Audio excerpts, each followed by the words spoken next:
This OC, what's your name? Ninmungtamo?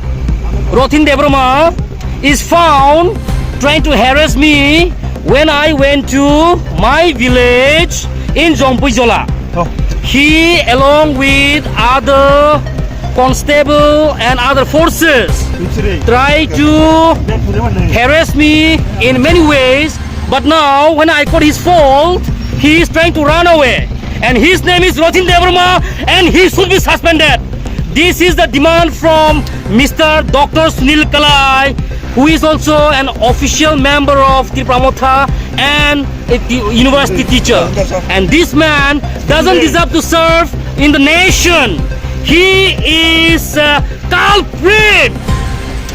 This OC, what's your name? Ninmungtamo? Rathindra D is found trying to harass me when I went to my village in Jampuijala. He, along with other constable and other forces, try to harass me in many ways. But now, when I caught his fault, he is trying to run away. And his name is Rathindra D, and he should be suspended. This is the demand from Mr. Dr Sunil Kalai, who is also an official member of Tripramotha and a university teacher. And this man doesn't deserve to serve in the nation.